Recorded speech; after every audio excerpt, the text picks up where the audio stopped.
Conscious Living Radio, 100.5 FM in Vancouver, Co-op Radio on Wednesday nights, 6 to 7. If you're on Facebook right now, you're probably going, but it's not Wednesday, is it? We don't believe in time. We just morph through it all, don't we, Mark? Well, the time is now. The time is The right time now. is now. Always, always. I'm Tasha Simms here with Mark Caron, and today we are doing, I hope, a deep dive into what our guest calls a global dark night of the soul, certainly in terms of the challenges that we seem to be facing around the world.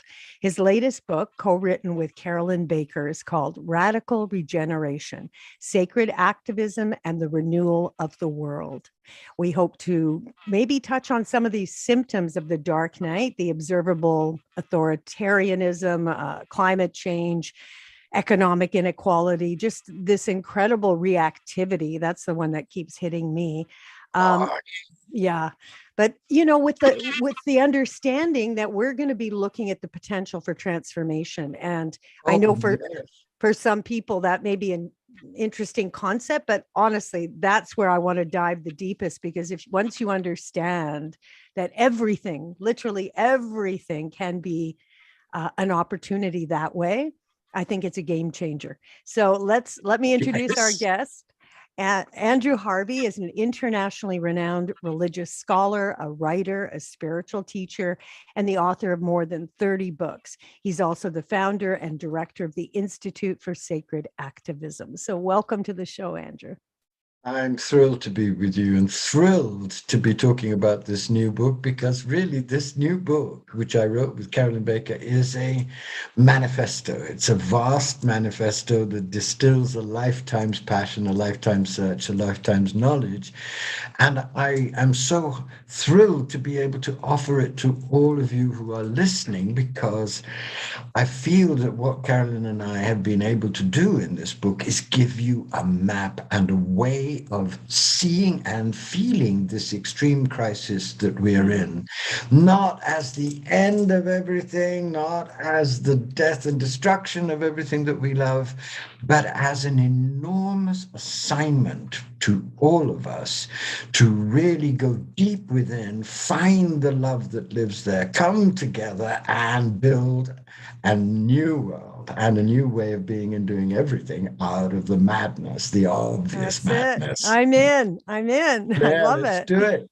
So let's start with this. Now, my understanding, and correct me if I'm not being accurate, I know you had some books prior to this one, and somehow you condensed much of the teachings in it into this book. Is that accurate to say? What happened was that Carolyn is the leading intellectual, the leading spiritual sage of collapse. She's written the most stupendous books, Sacred Demise, Navigating the Coming Chaos. She's really been a down-home, no BS prophet for a long time, and I've been a great friend of hers. And one day, about 5 years ago, I said to her, Carolyn, you and I have to melt our voices together. I've got this wild Shakespearean, roomified, mystical voice. You've got the voice of Middle America, lit up by spiritual knowledge and prophetic passion. So if we melt our voices together, we'll find a voice that will be able to speak of what's so deeply true for us in a way that can reach mystics, can reach politicians, can reach economic people, can reach everyone, because we must try now as elders to reach everyone with the bad news and the good news. The bad news is that we're in a global dark night. The good news is that the global dark night is potentially the birth canal of a wholly new embodied divine humanity capable of co-creating with and in the divine a wholly new way of being and doing everything. So before we drive into the good news, let's keep painting the picture. And I think I've experienced a dark night personally, and those who are doing their work on a spiritual path, it's that place where you're on your knees, like the ego can't possibly control, create, manifest. You're done. That's like done. And to feel the depth of that and have something birthed out of that is my personal understanding of dark night. But I wonder if you could talk a little bit about what it is for you and how you see it manifesting globally. Well, I'm so happy you were brave enough to say that you'd been through your own dark night when you were brought to your knees and you were forced to unlearn everything you thought you knew Yeah. and to surrender in the dark to the mystery.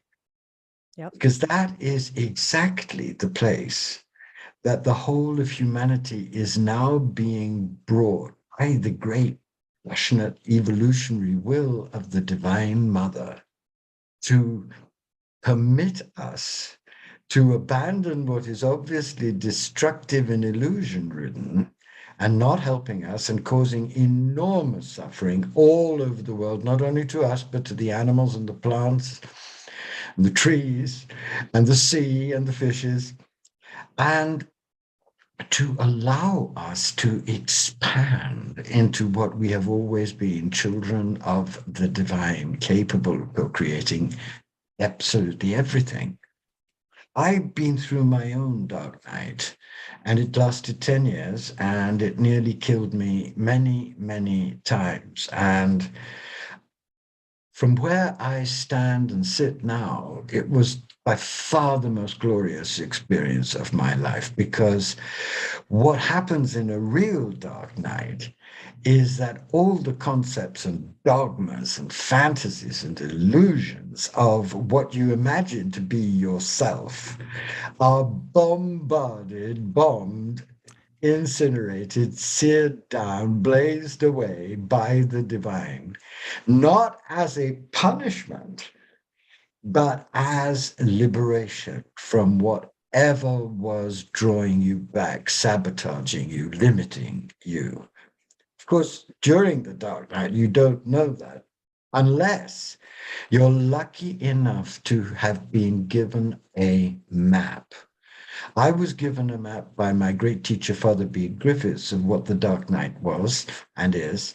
I was given a map by my long immersion in Rumi.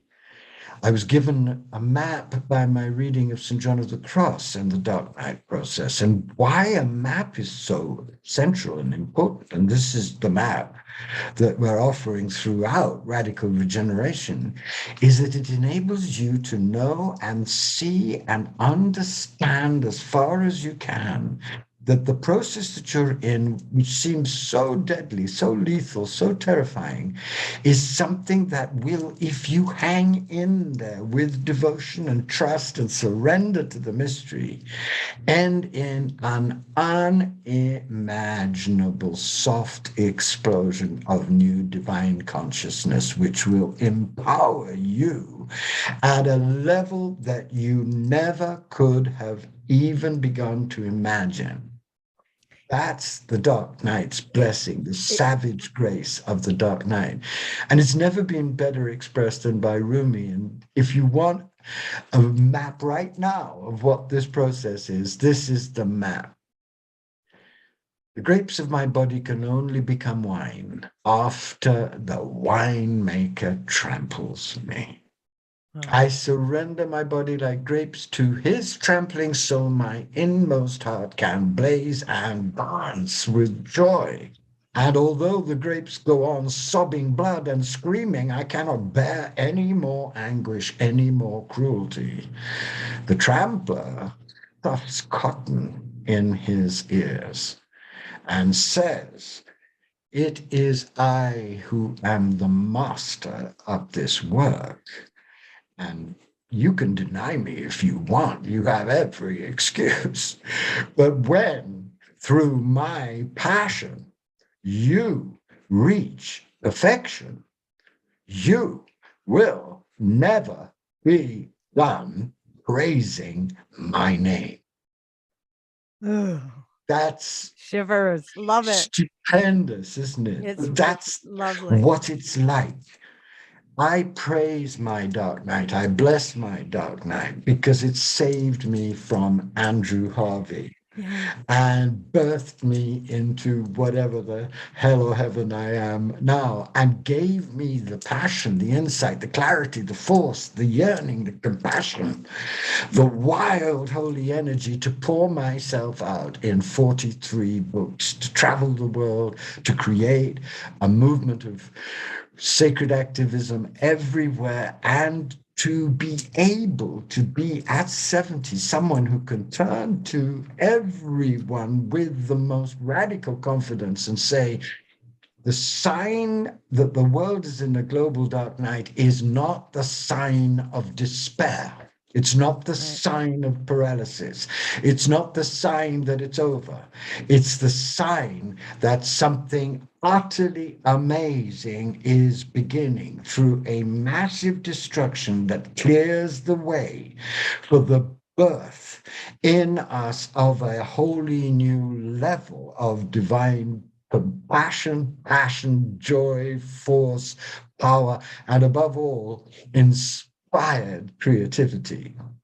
And I'm not just inventing this, because I look around, I travel the world, I teach all over the world, and I meet hundreds, if not thousands of people who know this, who know that this crisis is a savage grace, a terrible gift, an unspeakable blessing, and who know from their own inmost experience that if you are brave enough, you will let this crisis just smash your big jug of illusions and release the creative golden air within you, so that you can join that air with the great golden air of the presence and claim your full divine humanity humbly and mischievously, and come together with the other ragged lunatics of love and recreate everything. You really are a poet. You really are. I want to get practical though, because I've got a bit of that streak. Practical. That's practical. That's the deepest. Here's my question. Yeah.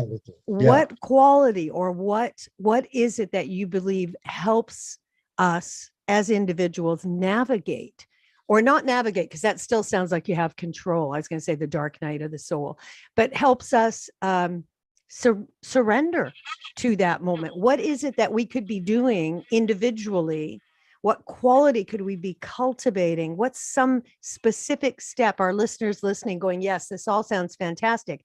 How? And I do understand that it's let's unique. Just look at that poem by Rumi. The first thing you really are invited to do is to get down with the wisdom of the mystical traditions. That's what we've laid out very clearly in Radical Regeneration, so that you can know, not just guess, not just think, but know that the dark night process has laws, has its own truth, and is a birth canal for a wholly new level of embodied divine consciousness. That's the first thing. Can you tell us the laws before we move on? I would love to. No, they're in the book. There are 5 laws. They're very intricate, very profound. Okay. But what they are fundamentally are laws about all old structures being dissolved, insane anxiety being normal, and that anxiety being healing, because if you plunge into deep mystical practice, you will find what is in you that cannot be shaken. Another law would be, perhaps the most important law for us, would be that all solutions that you try out of the consciousness that is destined to be destroyed will not work.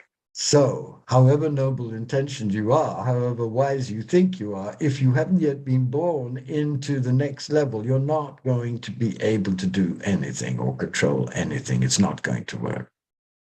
What's beautiful about that law, and there are 4 others, is that if you look at it and think, your ego thinks, oh my God, nothing I'm able to do from this consciousness, I'm not yet a divine human being, is going to work. How terrible, how terrible, how terrible. But if you look at it from another way, you can think, well, how amazing, because if I practice the 3 most essential things that I need to practice to get into deep sacred relationship with the mystery, then there's a chance that my whole being can be irradiated by something unimaginably new, and I will find, through grace, solutions in my own life and in the life of humanity that will be completely out of the box and be utterly renovating and regenerating. And the 3 things that we need are, first of all, humility. What the dark night teaches you is radical humility before the stupendous force of the mystery. Up to the dark night, you think you know something. Up to the dark Right. night, you think you are somebody.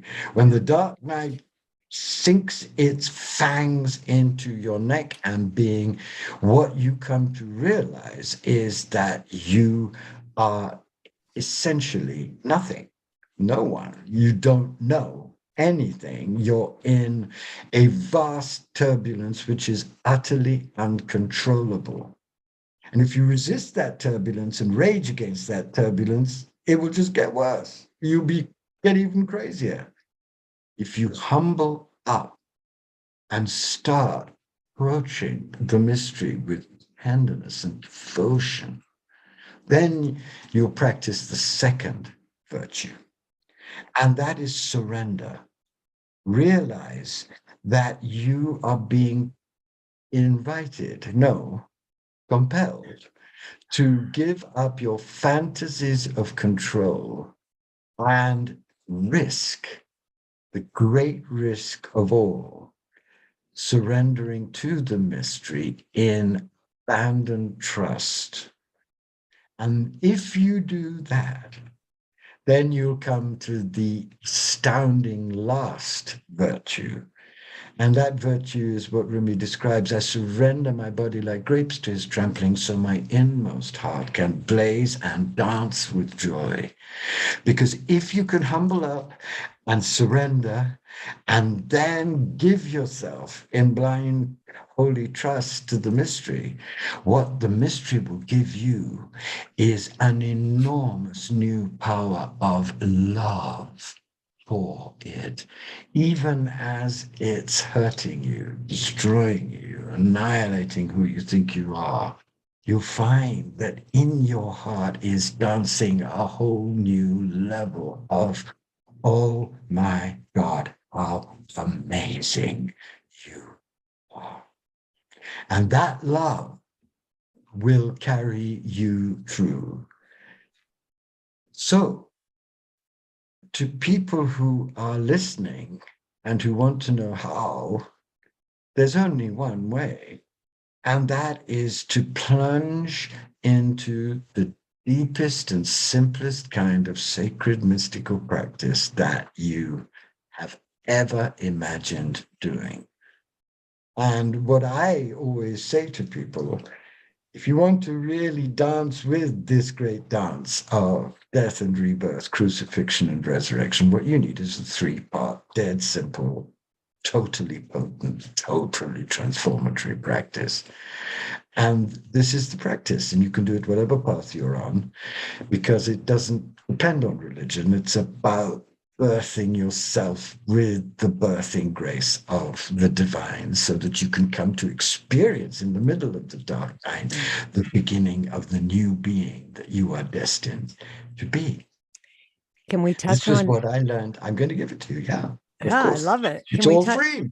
Can we touch on how the pandemic fits into this opportunity? How it really was a rite of passage almost. Oh, What's your yes. take Let me on it? give the three-part practice first, and then we'll dive into that. Shall we do Yeah. that? Yeah. You asked me for a real practice. Everyone out there can start doing this, and they will find it transformatory. Okay. I've taught it to hundreds of thousands of people all over the world. They're doing it right now, and they're finding it enormously inspiring. So I hope it will be valuable for you. Look, perfume your mind and heart first by sacred music or a text, a great, beautiful, holy, gorgeous text by Rumi or Kabir or one of the world's great universal mystics.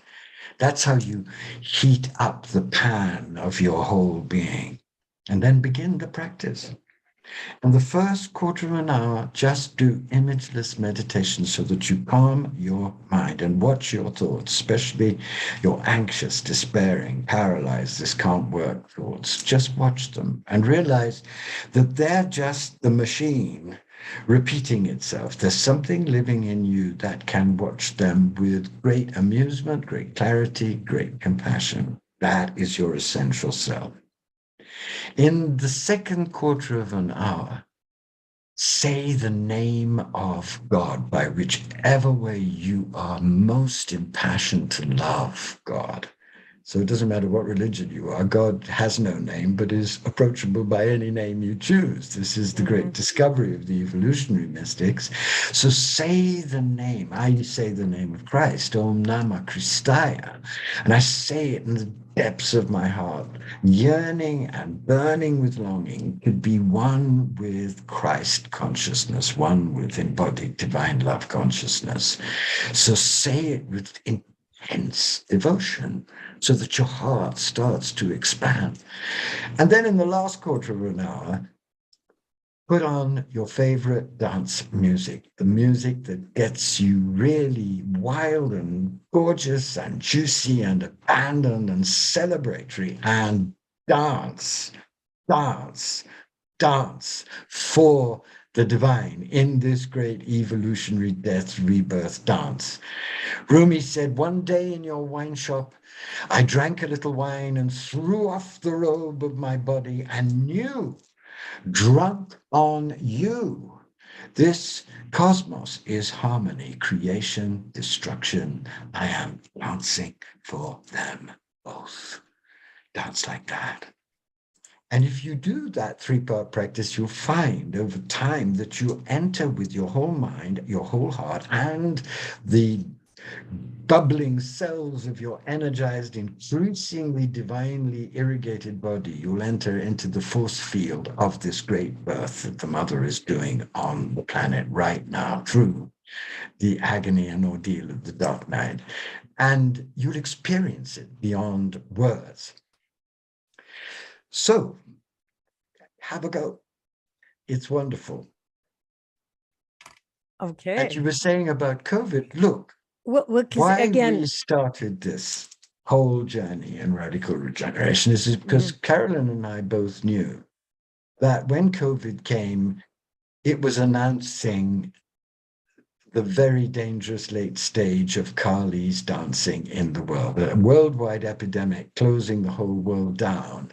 At the same time, the climate was collapsing, that fascism was rising in every part of the world, at the same time that the inequality between the fabulously, disgustingly, obscenely rich and the devastatingly poor was widening, at the same time that there were all kinds of clashes between the world powers, at the same time that the whole of the spiritual movement was in a kind of funk or strung out in la-la land, not noticing that the world is burning, not caring, playing little fancy games with what they imagine to be light and not engaging. At the same time, we knew that when COVID announced its coming, it was Kali starting to dance and saying to the entire planet, it's showtime now.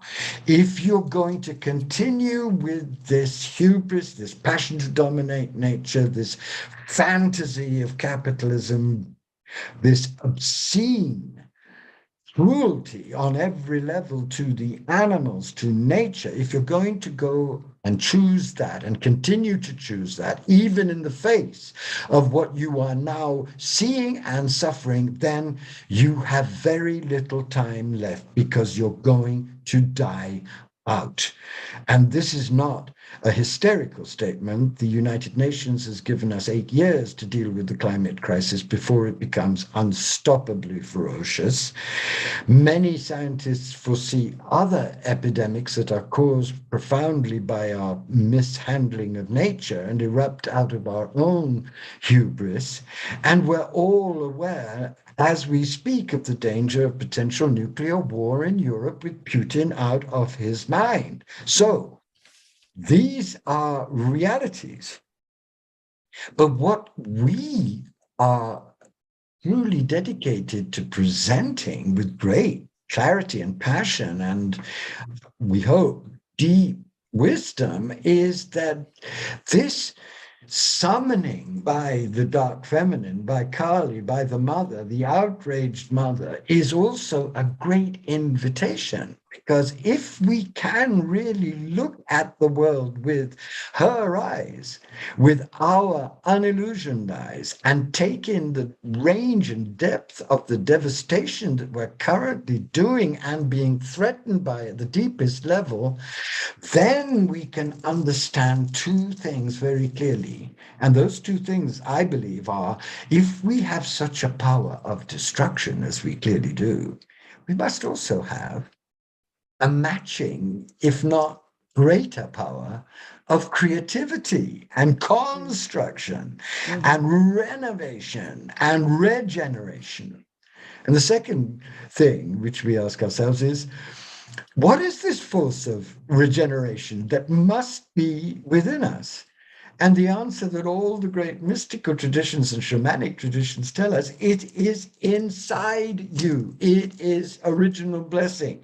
It is the force of love that is born in you as a gift with you of divine consciousness. Undertake the practices, the simple ones, to find that out, and empowered by that, renovated by that, regenerated by that, thrilled by that, inspired by that, come together and imagine a wholly new way of doing everything and risk everything now with great joy to put love into action, to put what you're learning into action, to transform the world into a living image of justice and harmony and interdependence and equality, because that will not only prevent the extinction, but help you become dazzled and dazzling co-creative agents with the divine of a wholly new way of being and doing everything. I think for a lot of people, what you're saying is so exciting and beautiful, and there's a gap in perception as we look out in the world. I mean, there was someone, I think it was at the beginning of the book, was talking about Trump in your book and paralleled it to the Titanic hitting an iceberg, and that your book was a manual to prevent the hull from ripping further. I think those were the words that were said. It's like there's so much going on to people's ears and eyes that this vision that you've just shared feels like there's a gap, like back again to the how. Is it truly an inside job? Do we have to start with that shift in perception, or what can we do? It's not a question of what we can do initially. You know this. Doing of any kind without a transformation of being will not help. We have to be a new being doing a new doing. Right. I know that, but they do not. You know that. How does that message get through? That's my question. How does that message get through? I think the first, I hear you, darling. Well, one answer is this huge book that we've just spent 5 years of great, patient, passionate work, getting as clear as you know it is, to give people the skinny, the maps, the deep, deep knowledge, and the practices that they will need to negotiate this and to birth themselves afresh. Let's say that firmly, because why would we have spent all that time if we weren't offering all of that grounded advice to help birth this great vision? That's what the point of the book is. But let's take your question and analyze it. The first thing that I invite everybody listening to do is to practice looking at the world with two eyes. One, seeing the destruction without illusion, which is very brave, which you have to really start collaborating with the dark night vision. And the other, and this is really important, seeing the signs of the birth already appearing. It's appearing in this book. It's appearing in the great visions of the future that are being given to all kinds of mystics and visionaries. It's appearing in the huge breakthroughs in quantum physics that are revealing the entire universe as a dance of light energy. It's appearing in the incredible breakthroughs that are happening right now into understanding the depth and range and intricacy and majesty of animal consciousness. It's appearing in brilliant prophetic visionaries opening up new dimensions of feeling and thought, like Jude Caravan and her great book, A Story of Gaia. That's the macro level. It's also appearing, my friends, in the astounding courage of the young Iranians who are taking to the streets to protest against a demented version of Islam, and who are brave enough, wild enough, wholly inspired enough to actually offer their entire lives to change the situation. It's appearing in the millions in China who took to the streets to protest authoritarian surveillance and the ludicrous COVID policy. It's appearing in Greta Thunberg and the Extinction Rebellion movement, young people all over the world, galvanized by a vision of what the world could be and repulsed by what's actually happening, and brave and wild and holy enough to say, this has got to stop. It's appearing in Jane Goodall's face at 88, radiating wisdom, knowing everything about our destructiveness, but still alive with the hope that if we can get in touch with the creation deeply, viscerally, then we will rise up and say no to the structures of cold evil that are devastating it, and come together to invent creative, gorgeous new possibilities of real harmonious living. It's appearing in the January 6th committee that has just done 4 criminal referrals for a psychopathic lunatic who was trying to drive this entire country into the fascist abyss. Their courage is this birth. So one side of you see how terrible it is, and you've been brilliant in exploring that. Oh my God, also see just how many absolutely amazing people there are rising up, giving their all, pouring themselves out on every level of politics, of economics, of the arts, of animal rights, of rights for homeless people, of rights of every kind, women's rights. This is also happening. So that's the first step, to really, really align yourself with the double dance. It isn't just a dance of destruction. It's a dance that is a huge awakening for millions and millions of people all over the world. And what's the power in doing that, in having that, seeing that? What is the power that's generated? What do you think, darling? What would you? Don't ask me. You know, I want you to But speak I'm from asking. your power.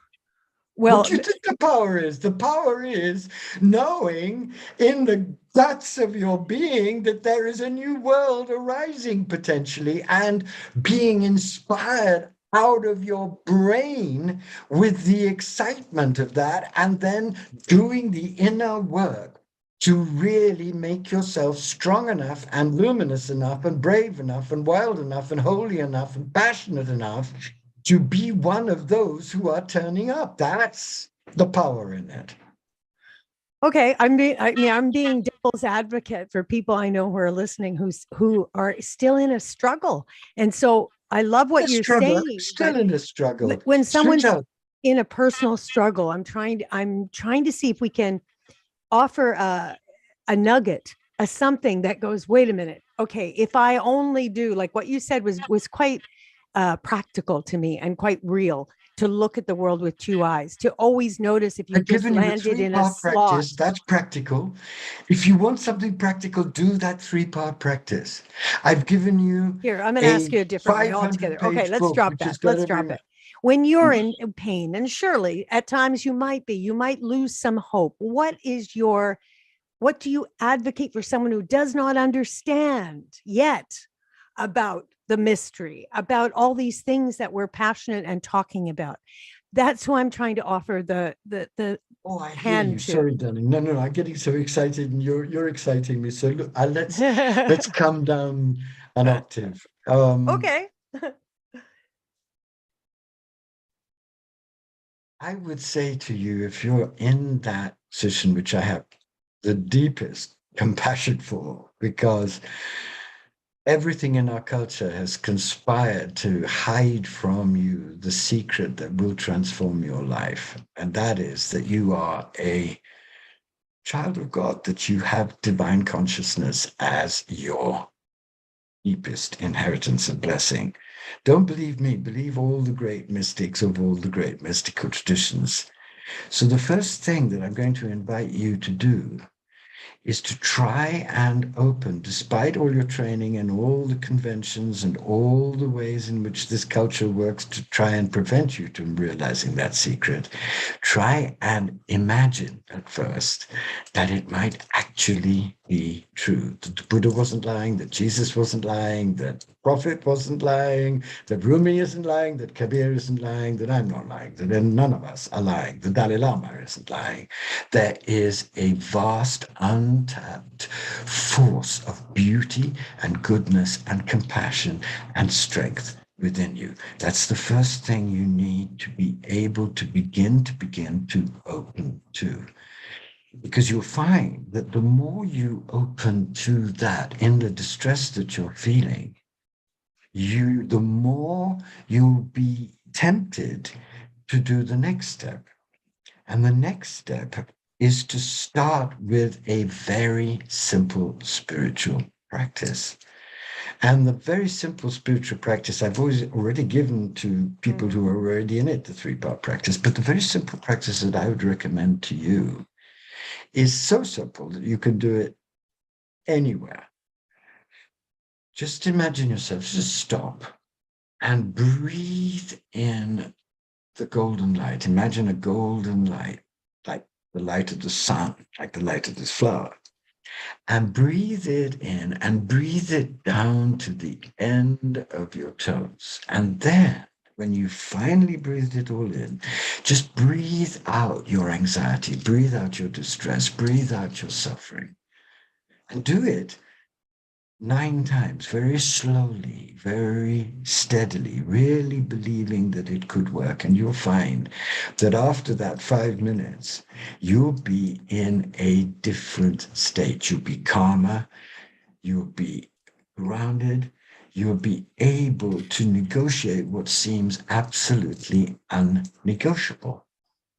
And once you've tried that a bit, that very simple practice, which anyone can do, then why not just have a simple meditation practice? Just sit quietly with your back straight and start watching your mind. Just start watching your mind, watching the thoughts of your mind like clouds going across the sky. Just watch and see what happens to you over, even if you do that for 3 weeks. Don't expect miraculous results at the moment, at the very beginning. Try and see what happens to you over 3 weeks. You'll discover that there'll be a gap between your essential mind and what you're actually experiencing, a gap of spaciousness, a gap of peace. And that gap that you've built, in a sense, through meditation, that spaciousness will immeasurably help you in the core of your being.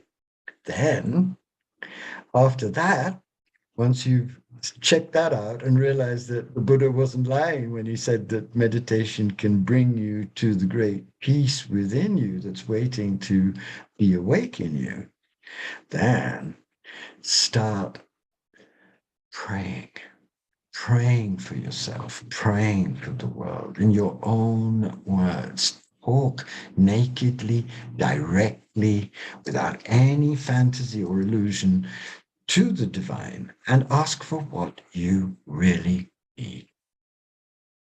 What I believe is that the divine is absolutely intimate. I don't believe this, I know this. with us, but we're not intimate with it. We go, as soon as we start believing that it exists, we get all sorts of, we begin to be very holy and think we have to be sober and have to have a fancy name and have to have a particular smile and way of looking. This is all shit. You just have to turn up with your mother, father, and talk nakedly, directly, such as, I'm out of my mind today. I know this isn't sane, but I feel completely battered, shattered, utterly at a loss. I don't know what to do with my crazy friends, my crazy family, the political situation, and the fact that the climate is falling apart. What I need from you, oh beloved, is some perspective, some sanity, some infusion of peace, some infusion of joy. And I am asking it of you because I desperately need it to keep hoping, to keep wanting to pour myself out, to be of help to others, and first of all, to be of some help to myself. That's the way to pray. Because if you pray like that, you establish a naked, no BS relationship with the source of your being. And the source is delighted when you talk like that, because the source knows that you're getting down and getting real and becoming authentic, and you'll be answered. Yeah. You'll be helped. The source wants what you want. It's living to help you. Sorry? The source wants what you want. The source wants what your deep self wants. It doesn't necessarily want what your false self wants, which is unfortunate, because we all would like to believe the secret was true, that if we want a houseboy and an I'm not talking about all that. No, I mean what your heart really longs for. It wants that too. Was all that right, practical enough, darling? Was that was fantastic. That to me felt inclusive of people listening who might be struggling, and that to me is important. So that, sweetheart, is there anyone who isn't struggling now? Well, there are people who are struggling and understand that how to work with their inner struggle, as you've just described, and then there are people who are drowning or feel they're going down a rabbit hole. And so when I use the word practical, I'm not a particularly practical person, but I love application and what you just said. Because you're passionate about helping people with doing this work. I know, me too. I hear you. So I love what you said there. It was very practical. And then if they're doing that, then this idea of looking through two eyes, you understand how you can do that, because slowly you develop that extra level of intuition and spacious intelligence, and you come to understand, oh my God, this crazy old Andrew and Carolyn in this book, and they're not inventing this in the bath. This is what they've learned over a lifetime. This is what the whole of the mystical traditions and the evolutionary mystics and scientists are telling us, and this is wild, but it's real. And we can relate to it because we've got some down-home practices that enable us to align ourselves with our essential being. So let's define what's sacred activism to you? Let's dig into that. What does those two words, what do they mean to you? Sacred activism. Well, before I dig into that, I'd like to just say that this book, Radical Regeneration, is dedicated to the vision of the birth of a new humanity coming out of this dark night process. And we go into immense detail about the dark night, but also about the maps that will help you negotiate the dark night, the laws that will help you negotiate the dark night, the practices that will help you negotiate the dark night. So if you buy it, you'll get the full enchilada with every conceivable practical help that we as mystic teachers and as intellectuals of understanding this crisis can offer you. That's the first thing. And the main thesis, the really rich and endlessly expanding thesis of our book, is that this birth of a new humanity takes place in two interrelated ways. The first is that a new kind of divine consciousness from the motherhood of God is coming through to us. And this is known in the great evolutionary mystics. This is known by Aurobindo. This is known by, it sounds wild, but the dark night is breaking us apart so that we can be rebuilt to receive this extraordinary target torrent of grace that will unite mind, heart, soul, and body and birth us into transfigured, mutated human beings. I know this sounds wild, but it's happening. It's happening to me. It's happening to many people on the planet right now. The second stream of her grace is her challenge to us to get going in sacred action, get going in putting love into action. Because it's not enough just to experience these amazing states that come when you do open yourself to the beloved. That's narcissistic. You're not there to just loll about and lollygag in the mystical. You're there to receive these gifts and then make your whole life a gift of sacred creativity and sacred action. So what is sacred activism? Sacred activism is the force that births a new humanity, because it's a force that's made out of the two noblest powers in the human soul. Power of the soul's passion to be one with God, and the power of the activist's heart's passion to see justice done in every realm, on every level.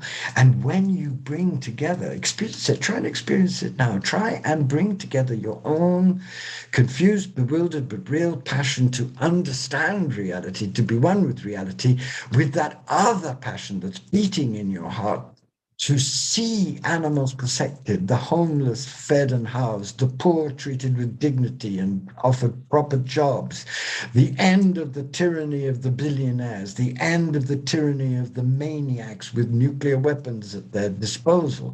Feel those two passions and then feel, oh my God, if they came together in me, what would happen? What would happen is that you would become a sacred activist, someone who does tremendous, relentless, simple inner work to be connected directly to the sacred, to the divine, to the spirit, to the source, and then chooses something that really either thrills you or breaks your heart, and devote your energy to that with other people, to creating new possibilities out of the death of the old. That's sacred activism. And I wrote a book called The Hope, which launched a global sacred activist movement.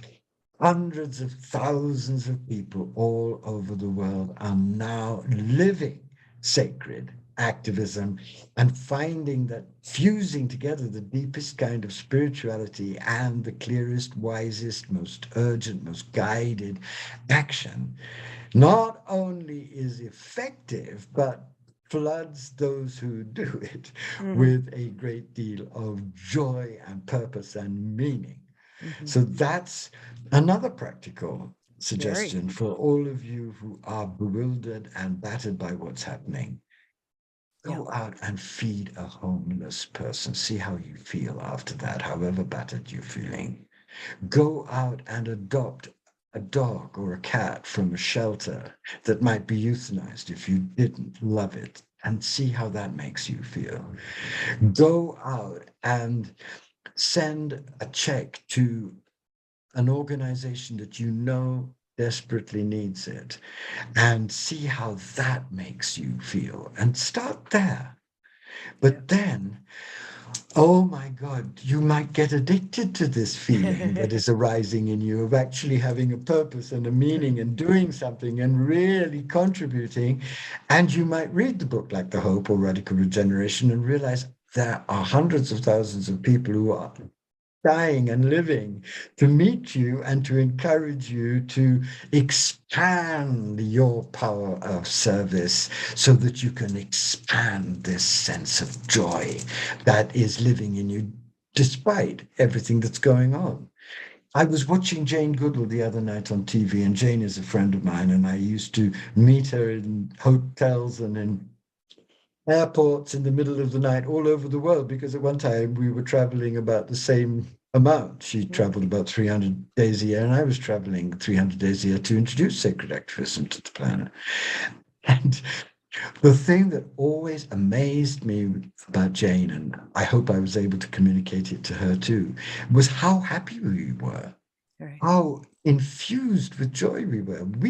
Jane knows everything about the genocide we're doing to the animals, but she also knows that there are hundreds of thousands of people who are turning up right now all over the world to do something for the animals. And she's much more concentrated on the birth than she is on the death. And so am I, and so will you be if you do three things. If you allow yourself to wake up to the fact that we are facing extinction soon if we don't get going, that's a bit slap against the ego, but it's also a pouring of mountain water over and to say, if not now, when? The second thing is to realize that you don't have to reinvent the wheel. You have to get with the authentic truth of all of the spiritual traditions, which say with one loud voice, love doesn't mean a hill of beans unless you put it into real practice. And then you need to just do the practices that will enable you to find that love and that wisdom and that peace and that force and that passion within yourself, because it's there, it's waiting for you to discover it. And love itself wants you to find it, because love itself knows where you are and is dying to wake you up and empower you. And then lastly, then just ask yourself one gorgeous, frightening question. And it's both gorgeous and frightening. Ask yourself the question, what in all of this absolute madness breaks my heart the most? What really do I feel most heartbroken about? And you need to ask it several times, because what you're going to find in the end is that there's something out there that you can hardly bear thinking about because it's so painful. For me, it's the treatment of animals. I can hardly bear reading about it. I have to compel myself to read about it. And I wrote one of the books in Radical Regeneration is about animals, about what we're facing. But what I discovered is that that was my heartbreak, the thing that I could hardly bear thinking about, and that made me do my own personal sacred activism, which is advocacy for animals and supporting sanctuaries for animals all over, and helping the white lions be protected in South Africa. That's my personal sacred activism. It was born out of my discovery that that was what lacerated my heart the most. What breaks your heart the most? Is it children being raped and sold into child sex slavery? Is it old Black women being treated like slaves still in a racist America? Is it the lunacy of disinformation infecting millions of people and driving them into the arms of corrupt fascist psychopaths? What is it?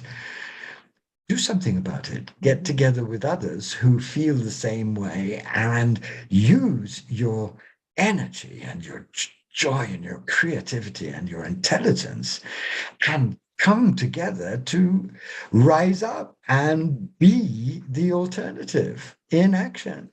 That's the way forward. And that's practical, awesome. My darling. That's very not practical. I'm invented nodding in the box. inside. Yep. Right. I love it. I love it.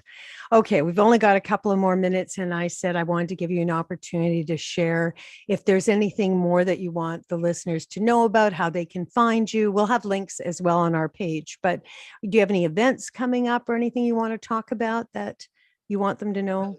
First of all, I would love to just thank you for your extraordinary clarity and for your wonderful steering of this, because you really are a master at what you do. And it's a great joy to be with you. So thank you. And I want to thank all of you who are listening, because I know I put you through something, but I hope you know that it's done out of fierce and joyful love, because I hope you can hear in my voice just how thrilled I am about the possibilities of radical regeneration. I wouldn't have spent 5 years of my life publishing different things by ourselves so that we wouldn't be interfered with, and now being accepted by this major publisher who wants to get this whole vision out. I wouldn't have done that if I didn't love you and didn't really know that these possibilities are real. So if you want to get in touch with me, I'd be thrilled. I'm at andrewharvey.net. I'm about to announce a whole year of dancing with Rumi, where you get a quotation from Rumi every day to heat up your heart and your body and your mind and your soul with divine passion. I'm about to launch a year-long program on sacred activism when you'll be invited to speak with sacred activists in all kinds of different fields, from homelessness to the environment, to find out which field really calls you, to make your decision easy and to give you all the practical tools that you're going to need to rise up to this astounding and joyful challenge that lies before us. So let's stay in touch. Thank you, Andrew. Thanks for joining us today. It really, really has been a pleasure. We've been speaking with Andrew Harvey about his latest book, Radical Regeneration, Sacred Activism and the Renewal of the World, available obviously in all the logical places, Wild right? title. Yeah, Yes, it is. thank you for your wonderful presence, and thank you so much for everything that you're doing to bring Thanks. encouragement and help to people. We all deeply need it. We deeply need you. Thank you so much. Thank you. You've been listening to Conscious Living Radio, 100.5 FM in Vancouver Co-op Radio. Thanks for joining us. Bye. Thank you, sweetheart.